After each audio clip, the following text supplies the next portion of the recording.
Данный обзор вышел благодаря патронам канала. Огромная благодарность Данилу Плотникову, Александру Кузнецову, Superior Sammer, Александру Макалову и другим.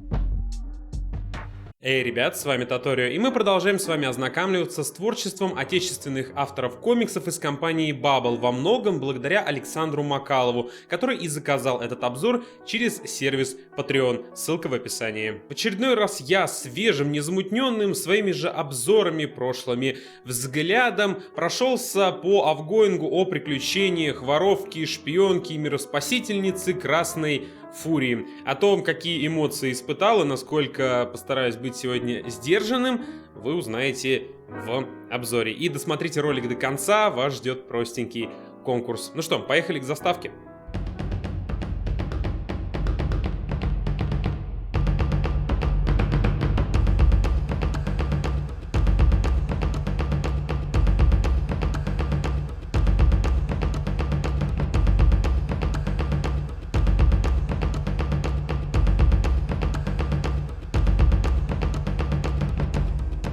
Итак, после Инока и Майора Грома мне казалось, что худшее позади, и насколько ж я был неправ.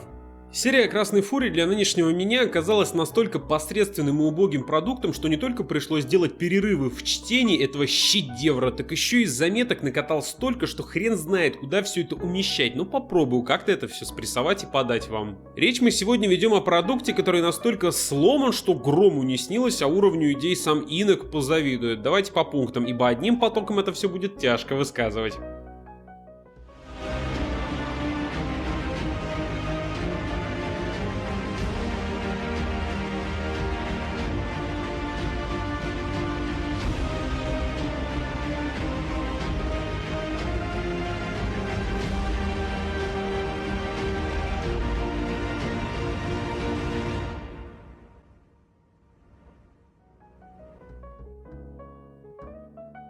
Как и в случае почти всех тайтлов издательства, начинал их товарищ Габрилянов и делал это сообща с кем-то, а в этой ситуации еще и полностью на себя все обязанности взял после первой половины. Совместные номера от Артема и Сергея Волкова с 1 по 10 откровенный трэш, который не получается у меня сейчас назвать даже смешным. Тут была попытка создания боевика 80-й стайл, кичивость, броскость фраз, стереотипность персонажей. Так как мы говорим про сюжет и прочие нарративы, то спешу сообщить, что Фурия все это теряет и спотыкается. Для истории о простой, но не совсем. Воровки тут крайне много переменных уже в первой дюжине выпусков. Секретные организации, нацисты, наследие Бисмарка и Гитлера, Святой Грааль, скандинавская мифология, злобные близнецы, опыты по созданию технобогов. Для тайтла, который позиционирует себя как боевик, тут сбитый и абсолютно потерянный пейсинг. Вас долго и неинтересно вводят в богатые тернии местного лора, дабы потом показать, как персонажи за 5-10 страниц перебьют всю ту шваль, что посмела напасть на команду протагонистов. С 11 по 14 выпуски Габрилянову добавляется Иван Скороходов, вместе с которым создается история про дикую землю из Марвел, только все это замазано под увеселительное приключение, но copyright-like, с кастрированным юмором и настроением уровня Джорджа из джунглей. Относительно смехуёчков мы потом тоже поговорим. После уже Артем занимался серией 1, но его сменил на 32-37 номерах Игорь Худаев, да и тот стал после всем заниматься вместе с главным бабловцем. Что касается последних перечисленных номеров, то там дела были не настолько плохи, все пусть и было довольно скучно, но читалось адекватно, а ритм был правильно выдержан. Теперь, когда вся эта информативная часть закончилась, давайте я попытаюсь объяснить, в каких местах лично мне не зашла Фурия. Подача и размер ее ужасно не сбалансированы. Герои несутся с напором на врага, дерутся в самых разных раскоряках, умудряясь только какими-то междометиями перекинуться, а потом вы ловите разворот, а лучше 2 за один выпуск, где нам решают страничку так на А4 крупным шрифтом объяснить суть всего происходящего. Вообще, каждый тайтл Артема страдал подобной проблемой, желанием рассказывать, а не показывать. Иногда автор забывает, что у него тут не книга, а все же иное искусство, потому не нужно городить филактеры такого объема, что они сейчас треснут и упадут куда-то на дно страницы. Причем неясно, нужна ли подобная дотошность в отношении лора, реализуется это все крайне слабо. Например, вам прилично так расскажут про некое племя аборигенов из джунглей, а потом за пару кадров раскрутят все так, что и неясно, на кой черт была нужна такая длинная подводка, когда кульминация проносится моментом, даже распробовать ничего не получается, только вялый воздушный шарик во рту. Диалоги ужасны по всем фронтам. Герои хотят в драму, привет тебе сериал с телеканала НТВ. Герои хотят в юмор, подключайте на мониторе кривое зеркало, дабы новые русские трапки и вот те гармошечник с балалайшником могли чему поучиться. Шутки здесь не оригинальные, идут в лоб и банально пошлые. Про значение последнего критерия мы поговорим потом. Причем вот уж какой я говнопоглотитель, но сейчас банально не над чем было даже иронично похихикать, настолько все пресно. Особая моя любовь к тому клубку, который завел автор, но так толком и не реализовал. То, что вначале кажется заделом на грядущей истории, либо простаивает и авось потом, в следующем томе зайдет, либо и вовсе забылось где-то ни в чем. Перед вашими глазами постоянно скачут тонны каких-то персонажей, историй, стереотипов и клише, которые успевай переваривать. Вишенкой на торте становится то, что изначальная история про Святой Грааль, за которым, сука, гоняются чуть ли не с первого выпуска, находит себя под конец и заминается буквально за пару страничек, ведь нам тут еще надо заделов на будущее оставить. Перед тем, как формировать окончательный сценарий, я рассказываю своим знакомым о том, что прочитал, пытаясь фабульно накрыть весь тайтл, дабы увидеть реакцию людей. Так вот, про Фурию я рассказывал битый час, пытаясь объяснить то это, то... Идите к черту, я устал вообще. Данный комикс — огромная кучмала самых разных жанров, каждый из которых воюет с другим, пытаясь вылезти на передний план, как сиськи главной героини за границей страницы. У этого тайтла сюжетная шизофрения, и лечить ее надо было еще на стадии первых звоночков, а не давать развиться в случае отупения меня чуть более чем полностью.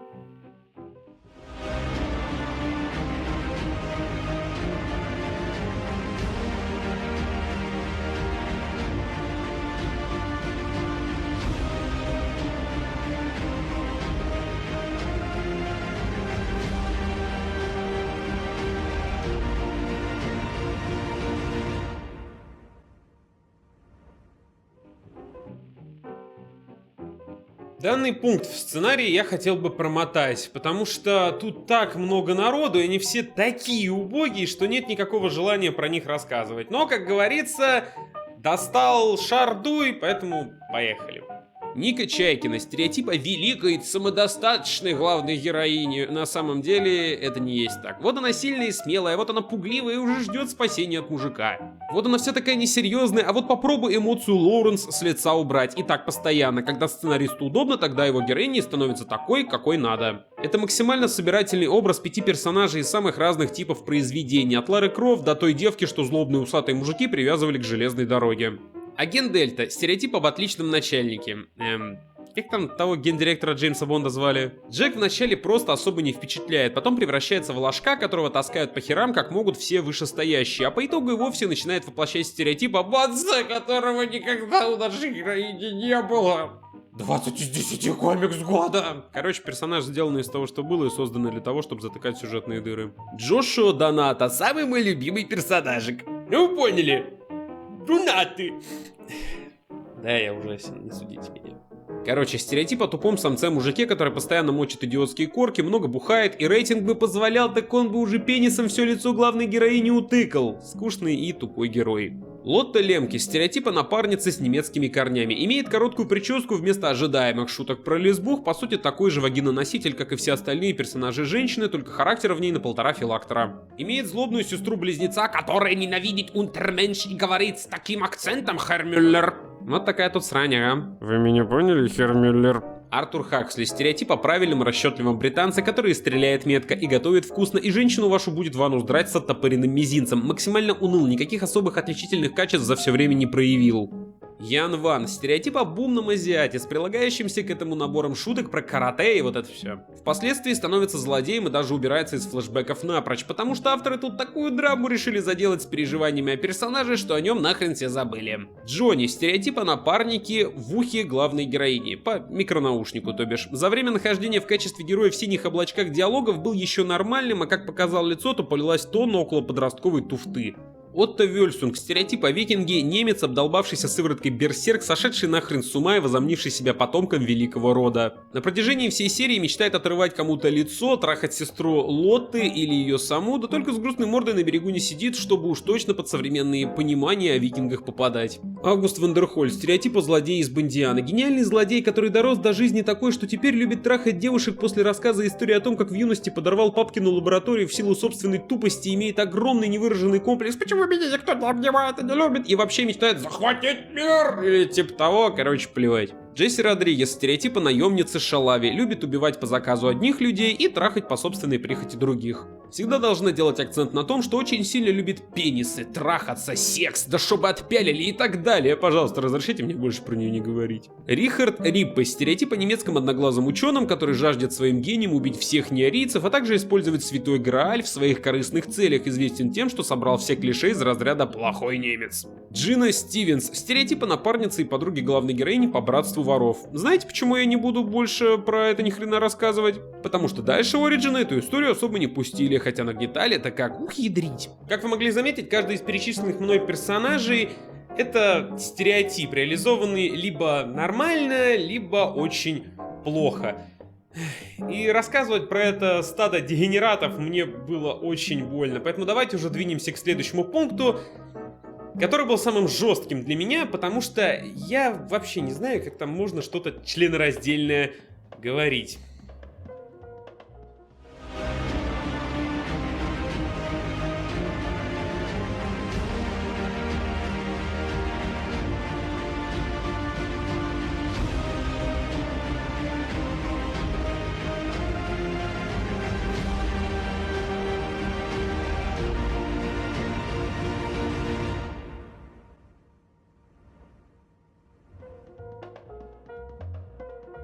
Комикс «Красная фурия» выглядит просто отвратительно. Почти всю первую половину у меня болели глаза от ужасного инкеринга, блеклого колоринга и просто отвратительной анатомии. Данный труд был создан, видимо, в жанре порнографический фанфик-боевик про шпионов. Выглядит оно все просто до безумия плохо. Окунев, Тарасов, Петрович в первой половине, все они физически не давали мне читать данный тайтл, у меня просто болели глаза. Отвратительная каша из персонажей и фанов, которые товарищи-колористы не удосужились адекватно разделить. Мерзотная, карикатурная до истерики, динамика, от которой просто начинает рябить в глазах, настолько компоновки, раскадровки и переходы в сраты. Анатомия. Бля, у меня слов нет, насколько это все отвратительно.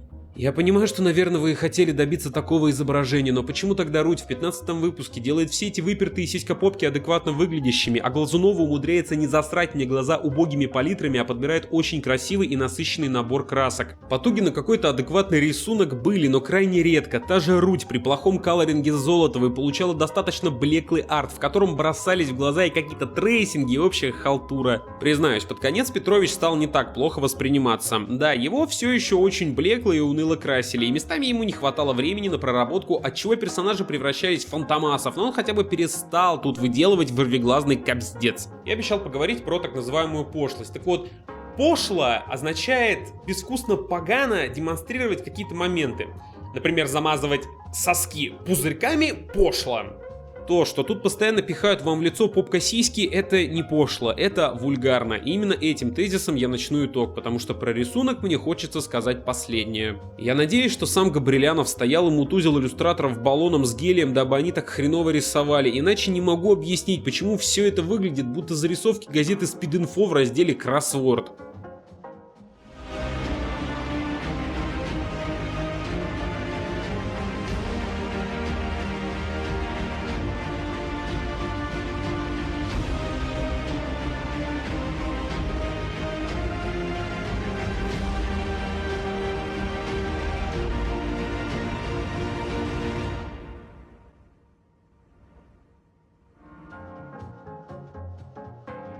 Серия «Красная фурия» была именно что вульгарной, как я сказал ранее. Это совершенно убогое, уродливое, избитое клише создание, которое само не понимает, когда нужно дать по тормозам, а продолжает зарывать себя в землю. Единственный раз, когда я переставал строчить гневные плевки в блокнот компьютера, так это во время выпусков Игоря Худаева и того 15-го номера с рисунком Руть. Это крайне посредственная работа, написанная как комикс от Зинескоп, хотя, сука, даже они не позволяют себе перлы вроде «так меня со школы не пялили». Выглядит это все как худшие попытки скопировать Ген 13 и иные работы великих мастеров экстремального художества. Тем больше меня интересует, куда это все завернули в дальнейшем. Я видел несколько отрывков из союзников продолжения приключений Ники Чайкиной. Вот уж не знаю, как Девова там пишет, но меня заинтересовал арт Ерофеевой с Покрасом Виноградовой, хотя бы с точки зрения концепции. Даже те несколько кадров, что я лицезрел, уже лучше всего, что мне предложила Красная Фурия. Ах да, у вас самих есть возможность убедиться в том, насколько все стало плохо или хорошо с нашей героиней, ведь мы разыгрываем первый сборник из новой серии. Называется книжка «Перед рассветом», и получить вы ее можете очень просто. Вам нужно быть подписанным на наш паблик ВК, сделать репост этого ролика себе на страницу, ссылка в описании, и оставить в комментариях в паблике оригинальный комментарий относительно сегодняшнего комикса. Вы можете писать хоть про сценарий, хоть про рисунок, хоть про произведение вообще. Можете строчить ручками или сделать картинку лапками. Короче, ваш комментарий должен быть такой, чтобы я сказал: да, это точно лучше того, что я видел в Фурии. Посмотрим, насколько вам будет сложно. Дерзайте. Результаты конкурса я подведу 15 декабря и опубликую победителя в том же самом паблике ВК. Ну а я говорю спасибо за просмотр, подписывайтесь на канал, вступайте в группу и, конечно же, читайте только хорошие комиксы.